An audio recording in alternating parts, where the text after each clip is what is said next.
This is video 10 in a series. To see the other videos in the series, look for links in the description below. For this reason, the woman ought to have a symbol of authority on her head because of the angels. A symbol of authority. Whose authority? There are only two authorities, God's authority and man's authority. Which one does Paul mean? We've already seen in the last video that a woman's head is the symbol of man's authority.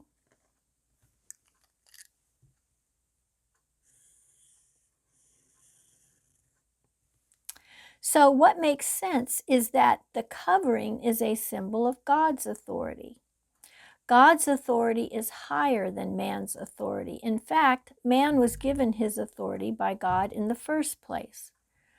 God's authority is so much greater than man's authority that man's authority is eclipsed and hidden by God's authority. So for a woman, the covering is a symbol of God's authority. For this reason, the woman ought to have a symbol of authority on her head because of the angels. What does because mean? We all know what because means. It means because. Because is the reason why. For the reason or cause that, on account of the fact that, since, the reason that, by reason of. Paul does not elaborate.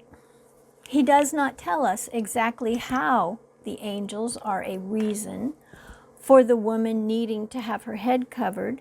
He simply tells us that they are a reason. And while we may not know exactly in what way angels are a reason, we do know one thing. We know that angels have nothing to do with prostitutes or human culture. I read in 1 Corinthians 11 that the woman's head is to be covered in worship. The modern Christian consensus tells me that is a relative and obsolete command dealing with some first century problem in Corinth. My high school literacy skills tell me otherwise. The command is rooted in creation and in nature, and if that weren't ironclad enough, I am to cover my head because of the angels. The angel detail is so cryptic, so off the wall, so without explanation, that it becomes the strongest argument of all. Where is the cultural relativity case now, where angels transcend all historical agitations? I also am not on a first-name basis with any angels.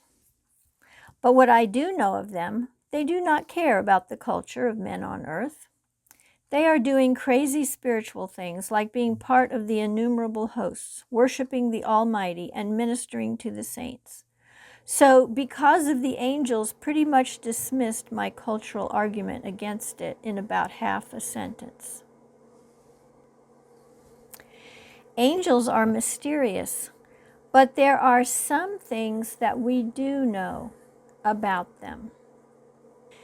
Jesus says in Mark 8, "For whoever is ashamed of me and my words in this adulterous and sinful generation, of him the Son of Man also will be ashamed, when he comes in the glory of his Father with the holy angels." Angels are holy.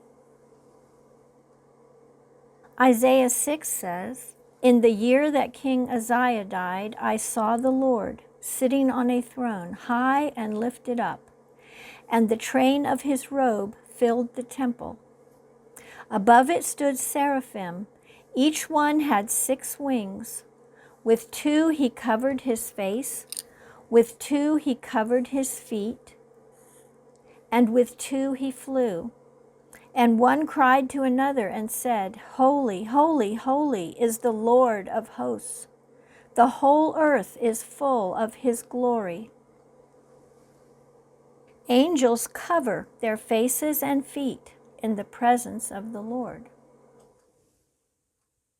Behold, I send an angel before you to keep you in the way and to bring you into the place which I have prepared. Beware of him and obey his voice. Do not provoke him, for he will not pardon your transgressions, for my name is in him. So the Lord sent a plague upon Israel from the morning until the appointed time. From Dan to Beersheba, 70,000 men of the people died. And when the angel stretched out his hand over Jerusalem to destroy it, the Lord relented from the destruction and said to the angel who was destroying the people, It is enough. Now restrain your hand. And behold, there was a great earthquake, for an angel of the Lord descended from heaven and came and rolled back the stone from the door and sat on it. His countenance was like lightning, and his clothing as white as snow. And the guards shook for fear of him and became like dead men. Angels are fearsome and powerful. A reason having to do with angels is not something to be lightly brushed off. So on a set day, Herod, arrayed in royal apparel, sat on his throne and gave an oration to them.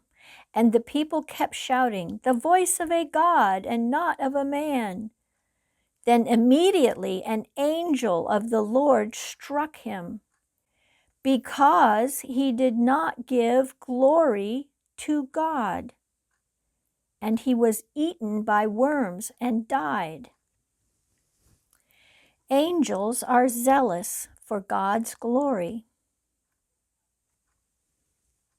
Mark 8, the glory of God, the angels.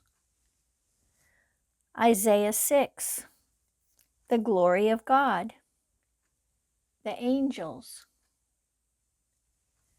Acts 12, the glory of God and an angel. And 1 Corinthians 11, the glory of God and the angels. Do you think there might be a connection? I think so. In the next video, since a woman who prays or prophesies with her head uncovered dishonors her head, and since the head of woman is man, that means that she dishonors man. Why would it dishonor man for a woman to uncover her head? Find out in the next video.